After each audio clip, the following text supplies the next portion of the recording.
Hi, everyone. My name is Kirk Bachman, and welcome back to The Ultimate Dish. In today's episode, we're speaking with Parker Wilks-Bryant, an Escoffier graduate who overcame addiction to not only graduate with honors, but also complete an externship at Pujol, considered by many to be the best restaurant in Mexico City, and currently ranked the 9th best restaurant in the world by World's 50 Best Restaurants.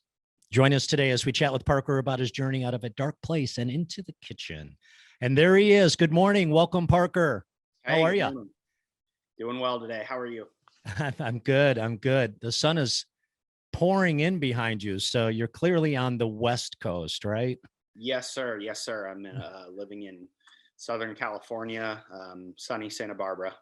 Beautiful, beautiful, beautiful place to be. Hey, first, more than anything, I want to congratulate you on finding time out of your increasingly busy schedule to chat with us. Super, super excited. Congrats on graduating during the pandemic, right? And graduating from the ground campus here in Boulder. Super, super exciting. Everything has been just so much more difficult over the last, couple of years. But how are things going for you in general? We'll talk about your experience in Mexico, but what's the vibe and the culture in California like? Are there still mask requirements and such like in the restaurants? Yes. So actually, the mask mandate was lifted here a couple weeks once after I got here. I got here about a month and a half ago. But the culture here, it's here in Santa Barbara, it's nice and I'd say like more laid back. It's not any little bit of like pretentious or not a lot, like nothing bad going on here. That's great. It's actually like it was a very warm, welcoming community. Like I met a like great group of guys right off the bat when I got here, and there's just a wonderful fellowship in this town from what I've, gotten to know of it so far. I'm very happy to be here. Are you a surfer? Do you head to the waves? Soon to be. Yeah, my some of my roommates have some extra boards and wetsuits, and so I figured this summer, once the water warms up a little bit, I'm gonna try and get out on the waves. Yeah, not easy to find the time working. Are you working as much, or are you kind of trying to chill a little bit?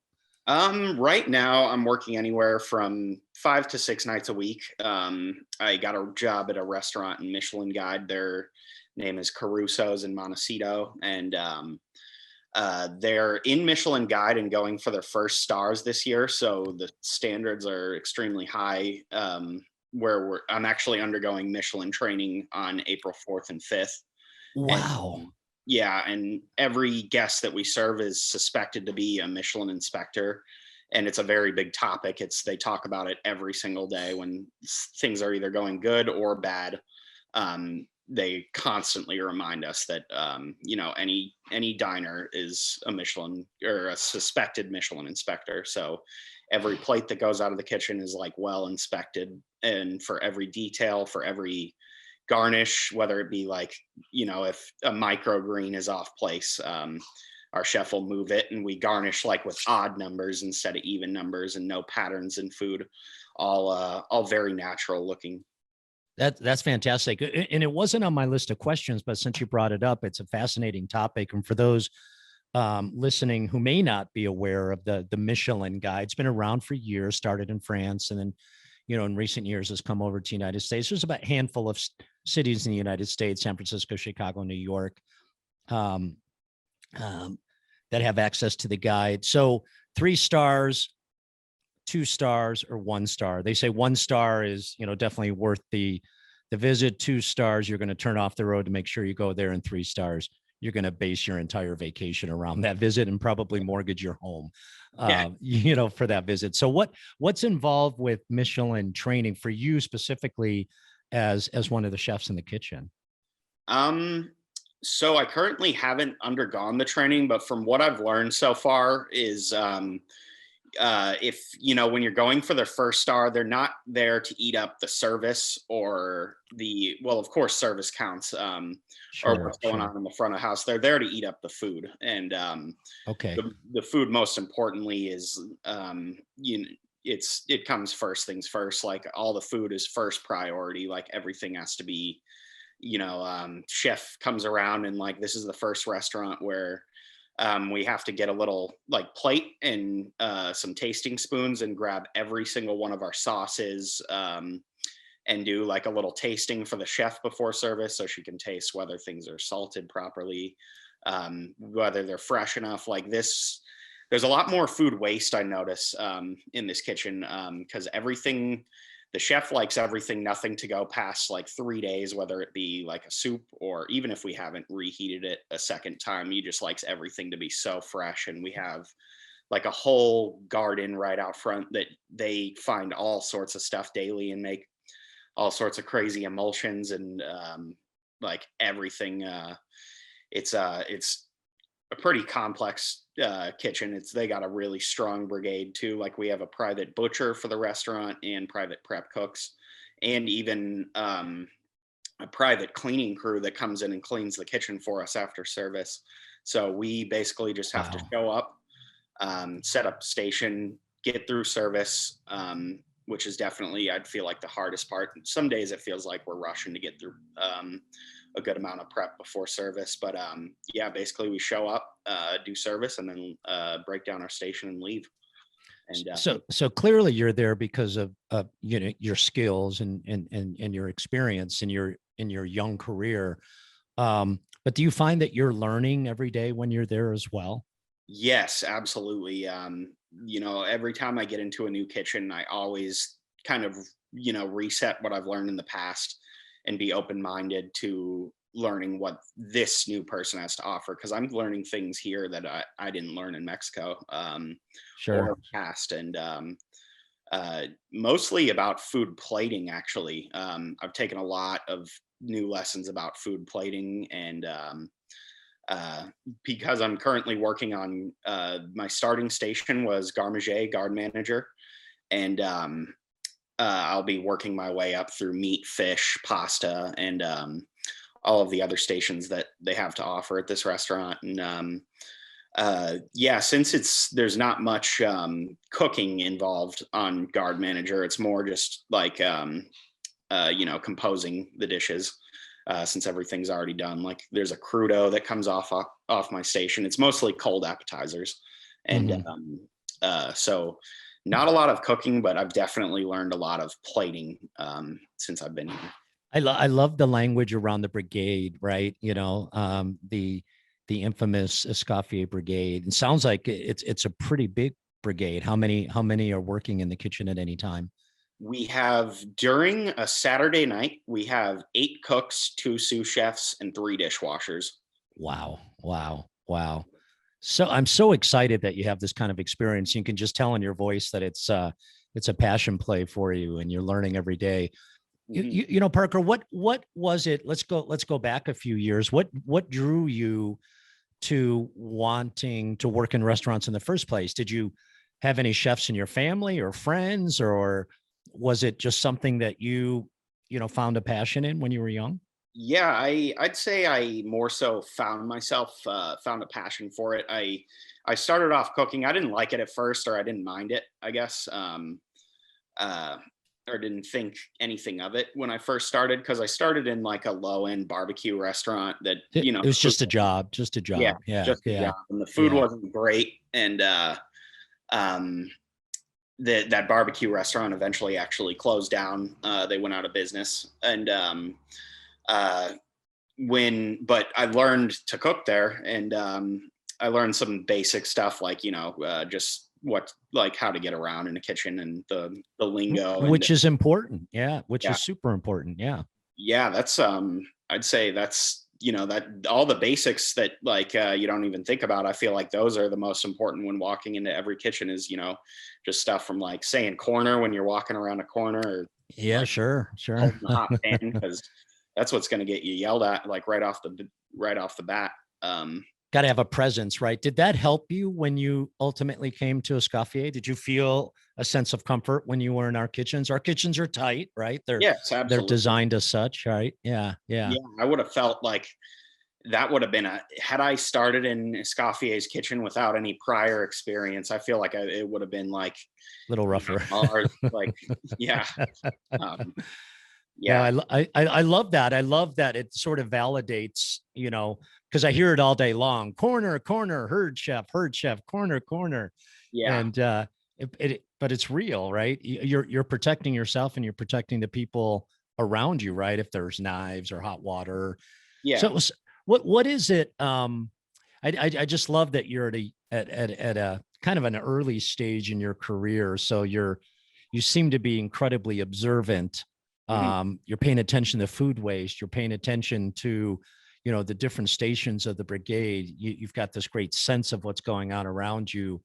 What is it now? So fast forward, right? First it was a job, and then you finished your education. You overcame some personal challenges that we'll talk about in a bit.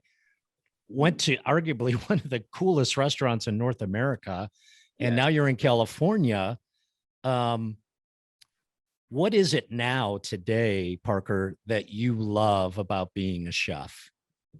Um, I'd say, um, you know, probably just the little details. And, I get this, like, very, when I'm creating new dishes and just learning about new stuff, it just gives me boosts. Like, of, it gives me like, like a big sense of accomplishment when I can do these little things and take me out of my daily life. And I show up to work every day with a smile on my face and ready to go, and it's something that I can stay motivated to keep doing. And it's, I feel like there's so much to learn with food that, like, it's a lifetime, like, you can never learn enough in a single lifetime. And that's what, like, there's no end goal to it. Well, of course there is some goals, like, one day I want to have my own restaurant, and I want to work up through the many positions that there is. Like, I want to become a sous chef. That's my next goal, actually. And eventually an executive chef. And yeah, I just enjoy it because I can, like, just convey my thoughts through food, through cooking. And I sense that you have some personal satisfaction, that this sense of accomplishment. It's a great place to be in your life, right? mhm. You know, um, and Parker, we can talk about this as much or little as you want. There's really a beautiful message here as I read your story and read up on, where you've been and where you are today. Um, there's an important message as well for others who are perhaps struggling with addiction, mental health, family matters, and so much more. Mhm. Um, at one point in your life, you also found yourself in your terms, a dark place. Do you mind talking a little bit about what led you to that addiction? Yes, absolutely. Uh,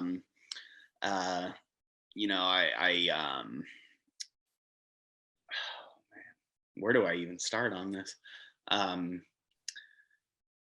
I felt like I was different from a very early age. Like, and I believe alcoholism to be a disease, or a disorder that a lot of us, suffer from. And when I was young, I thought I was different. Like, I didn't really fit in. I didn't know my place. And I struggled with that a lot in my childhood. And when I took that first sip of alcohol when I was like maybe 14 years old, 15 years old, it just gave me that,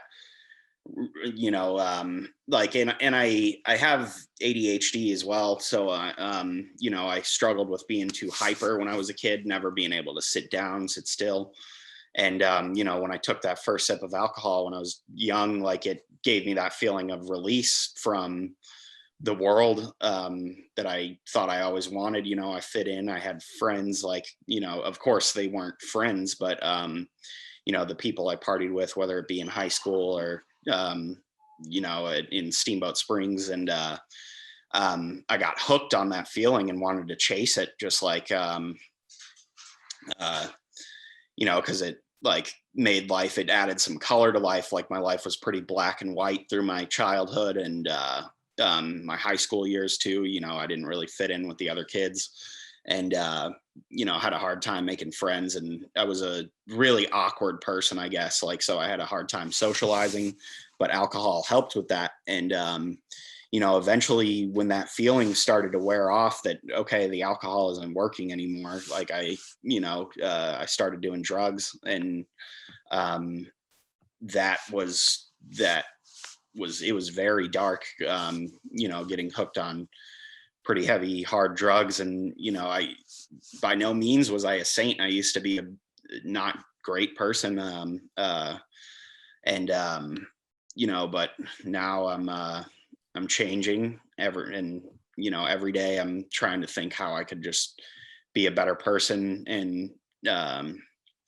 you know, carry out my duty to the world and help others that have gone through it, because it's you know, it's so bad, you know, going through that kind of thing, that I wouldn't wish it on my worst enemies. And but now that, you know, I've gotten some time sober and I've cleared my mind and everything, you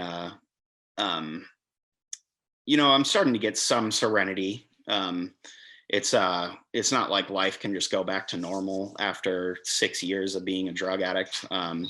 That's something like, because you know, it comes with a lot of like once you quit, like a lot of anxiety from it comes back, and that's a daily feeling that you got to deal with when you're an addict. And yeah, Yeah, I really appreciate that, Parker. Your vulnerability and transparency is certainly going to resonate with our audience and those that listen. So thank you for sharing that. And boy, I couldn't be more proud of you, and you know, happy for you, and the path that you're on, right? And how you're going to impact others around you. When you checked yourself into rehab and you knew that you needed to make a difference in your life, I'm just curious if cooking was still on your mind, because it had become more than a job for you by then, right?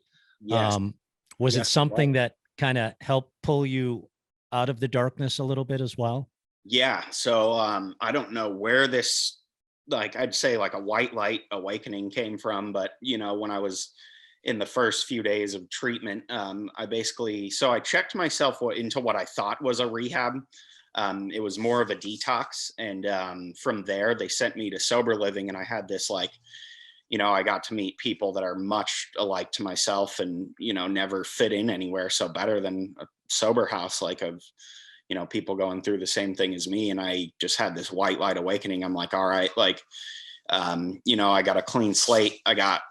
I'm still alive. Like, I, for the first time, became thankful for, you know, what I did have at the time, even though that was nothing. Like, you know, I had burned every bridge and relationship I had. And I had this awakening where I'm just like, all right, I need to get up right now, and I need to start, you know, making up for lost time. And I like almost the most, that's a lot. That's enough. Hold on. No, this is another thing I deal with as an addict, is impulsiveness, impulsive decision making. And right in that moment, I called Escoffier, signed up. I was in classes 3 days later, you know, just going at it like a madman, like cooking every single day, going to the gym 5 days a week, like working a strong recovery program. And I did that for the next 15 months, just worked as hard as I could. And then before I knew it, like,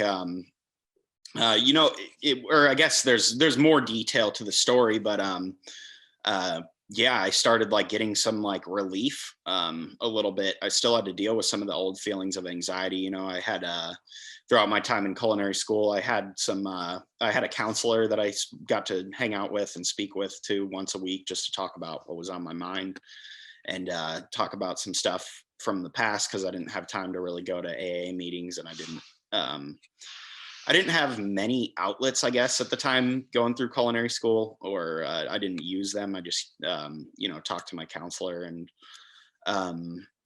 yeah, I just made my way through culinary school. I did have to deal with a pretty toxic boss throughout my time in culinary school.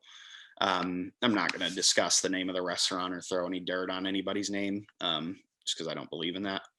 And that was tough. Like this dude was an awful human being. Like he would make examples of the staff in front of the whole restaurant staff, and he would he actually got like he was a friend of mine at first, and until I realized who he like kind of was. And what was I going to say?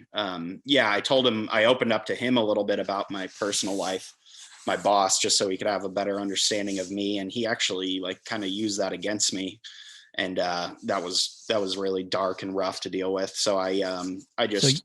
So yet another obstacle that you had to overcome while you were trying to overcome some other personal obstacles. Yeah. So this dude, it was a daily thing, like us getting like pulled aside, and like he would just, I don't know, like it was this dude was awful. Like yeah, he'd like pull us aside and whisper in our ear like just rude, mean things that were, very personal. Well, what's amazing about this country today, Parker, is that type of behavior is no longer tolerated, especially not in our industry, right? The pandemic illuminated some of that as well. It's important that restaurant workers are treated well and have the ability to work in a peaceful, thoughtful environment every single day. So, absolutely, super happy that you were able to overcome that. Talking about mentors and those that inspired you as you made your way through culinary school. I think there were some mentors, at least one chef in Steamboat Springs that was kind of a really important person to you, right? Yeah. A chef. Yeah, I still talk to him to this day.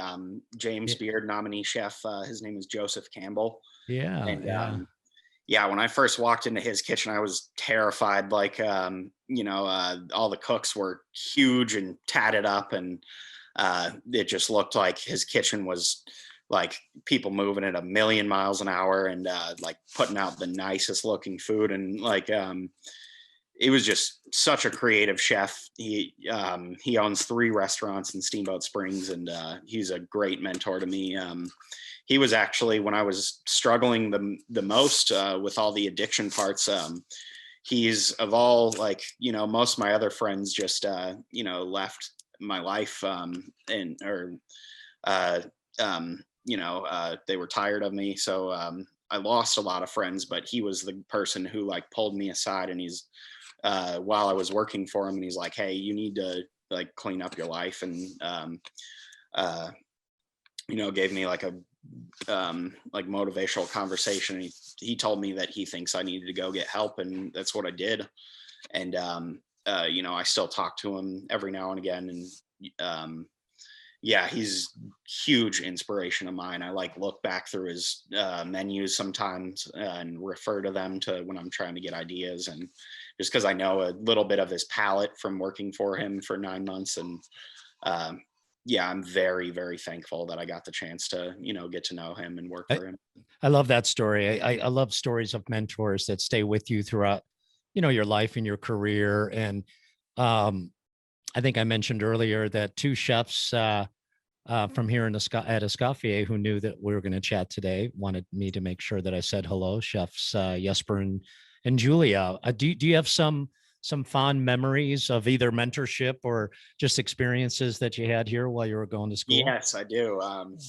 Chef Jesper was my first instructor, and the instructor I had the most. I had him and Chef Julia the most, and they were fantastic. They were awesome mentors. I actually still talk to Chef Jesper sometimes. I kind of just keep him updated on what's going on, and I told him how I got the job here in Santa Barbara. And those two are great. Yeah, he sent me an email a few weeks ago. He's like, I got to tell you all about Parker. He went to Mexico City, and I'm like, Jesper, I just read the entire article. It's on the website. You almost didn't beat me to it. So you graduated from Escoffier, top of your class, with a really high GPA 4.0. Again, that's not easy to do, particularly working a lot. So congratulations again. We cannot understate how important that is. Plus, we were in the middle of COVID, and then I hope I get his name right, Enrique Alvera Yes, sir. at Pujol. Wow. I mean, I we know that for those who don't know who this chef is, he's known for uh, you know, beautiful interpretations of regional Mexican dishes and ingredients. I was reading about smoked baby corn served on a stick with coffee and ant powder. What is ant powder, by the way? Okay, so I've had that mayonnaise sauce, and it's so beyond what they put into that sauce. It's like like I never knew a mayonnaise could be so complex. Like they make the oil for it. They use like chili oil and the ants. So the ant powder, they toast the ants and then put it in a Thermomix and grind them up like into this powder that's really crunchy and has a super unique flavor to it. And they make the mayonnaise. They make the oil for the mayonnaise. It's like a chili oil. Then they fold some adobo paste into it that they make in house, and then they finish it with the ant powder. And they take the corn, they grill it over open wood flame, and they dip the corn in the mayonnaise, and then they put it in this little hollowed out pumpkin that's like dried out and made into a plate. And they put toasted corn husks in there and light them on fire, put the corn in, and then smoke it, like smoke the whole hollowed out pumpkin out. And then, so it's basically smoked ant mayonnaise corn. And it's one of the craziest, most unique bites of food I've ever had in my entire life. I got to try that dish, and it is so beyond, like, it's like a flavor, like it's an experience. Yeah. Enrique Alvera's food, like I tried a couple, got to try a couple different dishes while I was there, and his food like knocks you back in your seat. Like flavors are out of this world, and like this type of stuff, like all the ingredients he uses are, native to Mexico, and like some stuff that we don't see here in the US, or I had never seen at least before until I got there. And his flavors just knock you back into your seat. Like it's unreal, his food. Did you improve your mole technique? Yes, I did. A little bit. What's your favorite? You know how that mole is made? Yeah. I can't give out the the formula, but I can tell you how it's made. So they start by with the paste, and that is like, it's cooked in one of those gigantic stock pots that's like, you'd see like in a big like stock pot, maybe the size of like a laundry machine. Like, wow. Yeah. So they start by toasting all the nuts, and they like burning all the chilies and getting all the other ingredients together, and they fill that stock pot, and it's stirred with a wooden paddle, and it covers like the entire range of 4 burners on a stovetop. It's that big. And one of the cooks, they got to do it once a week. It's like a 4-day process to make it. And you have to sit over the stovetop stirring it for 10 hours straight with a wooden paddle, just all day. That's so much tender love and care. Yeah. 10 hours of work to make that sauce.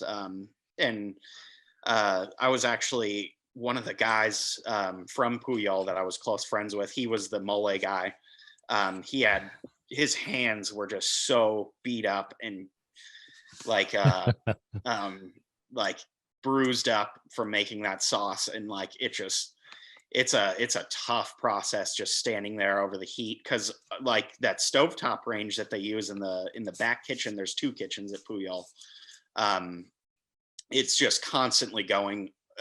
Sauce station there is or sauce prep there is pretty heavy. Like the work days there can be up to 16 to 18 hours a day.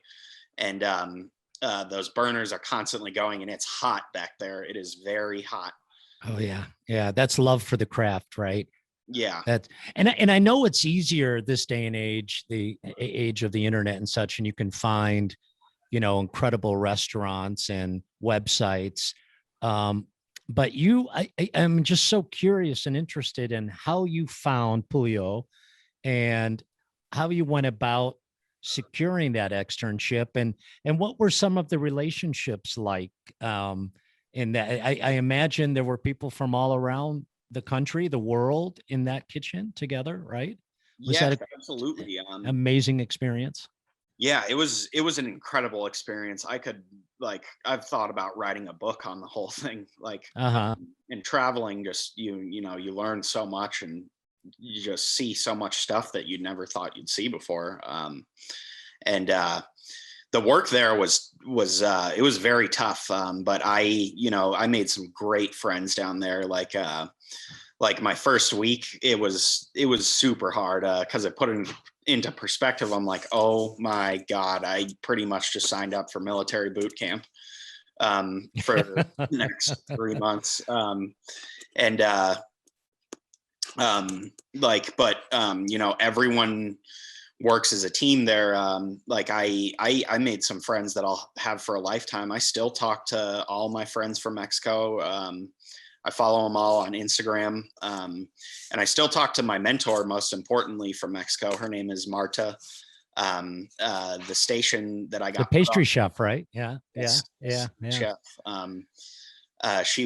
She's the lead pastry prep cook at Pujol, and she is the fastest, hardest working person I've ever met in my life. I tried as hard and hard as I could, like every single day, just to keep up with her, like 50%. And couldn't even keep up with her.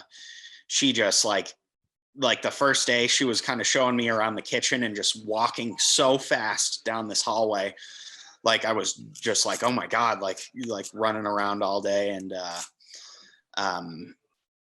But she showed me some really cool stuff. One of their signature desserts there that they make in Mexico is these little things. They're kind of like panna cotta, or cooked in the same way panna cotta is. They're called nicuatoles. It's usually generally like a fruit puree set with that's blended with corn and sugar and whatever the fruit of choice that they're using is, and set with cornstarch. And they fold them into, or they put it in a piping bag and pipe it into banana leaves, and fold the banana leaf to like make and set the shape inside there is like this little like kind of rectangular thing. And it's just such a unique process that's only known to them, and was created by them. And that's the first thing I learned there. And I was just like, it was, That's like worth the price of admission right there. The experiences that so many other people, won't have. A lot of alumni, a lot of current students will listen to this podcast, and they will, through this lens, they will see themselves in you. What words of advice facing addiction, following your dream to go to culinary school, finding your path to Mexico on your own, now landing at a beautiful restaurant in California. What's your, Parker, what's your advice to others who need to find their way, right? my advice to everyone is you are going to get out of it what you put into it. Mm-hmm. So give it everything you got, and that will be enough. Set your idea. I think what's really important is setting small goals that lead up to the bigger picture, Yeah. and taking baby steps, and knocking out just one thing at a time. Take it one day at a time. Don't get too far ahead of yourself, and just really dig your head into it. Like embrace the culture even when it's tough and you're exhausted, because that's one thing you will face as a chef, is burnouts. Yeah, I face burnouts. I know a lot of chefs, even professional chefs, that face burnouts. So uh, getting proper work and life balance is very key. It's important to take good care of yourself, especially, eat a healthy diet and have good habits in your daily life. And just if you're unhappy with something, whether it be like, current situation or job, remember everything is only temporary. And, you're always going to be in a different place every couple of months. That's great advice. I love the only temporary advice. Thank you for that. And one of your dreams is this idea and I love this, to marry a restaurant with recovery, right? And there's others, organizations like this, around the country. Deviate Kitchen in Kentucky is an example. Dave's Killer Bread. These are second chance restaurants, if you will, right? So tell me a little bit about that. How did that dream come about, and what's the future look like? How do you get there? That's a great question, Kirk. So I've definitely taken some thought into that. I've thought about bringing the two together and starting I want to start little and start by, maybe opening a sober house first thing, and then seeing how I can make a restaurant brigade that, supports that, and potentially like a restaurant that donates a percentage of their profits to, getting people scholarships to get into treatment centers, or scholarships for recovering addicts that, because when I was in recovery, getting fresh off of, coming off of all the alcohol and substances, finances weren't too hot. And that's one thing that's really hard, in your early beginning of recovery, is that the financial stuff and getting everything back squared away to normal. Especially, a lot of addicts end up homeless, which is, a sad truth. When you're poorly managing your life and, spending money on alcohol and substances as opposed to rent and bills, then, that's the sad reality of it. It happens. And so, I think if I could eventually, start a business that I could donate profits to helping people get out of those type of situations, and like some type of rescue organization, that just comes around full circle, that that's the way I fix my past, and do my good for the world. And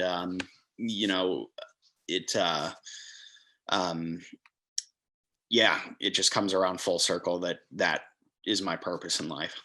No, I love that. Really, really thoughtful response. I love the idea of giving back. And boy, you're so mature at such a young age, and your forward thinking and your courage is incredibly impressive. And like I said, we're all very, very, very proud of you. But we're getting to the end of our time. But before I let you go, Parker, the name of the podcast is The Ultimate Dish, so I'm not going to let you off the hook. In your mind and in your experience, what is the ultimate dish? That is a wonderful question. Oh man, I think that pasta is the ultimate dish. Okay. Are you looking for a specific type? You got to give me a little bit more than that. Yeah, I'm a big fan of pasta as well.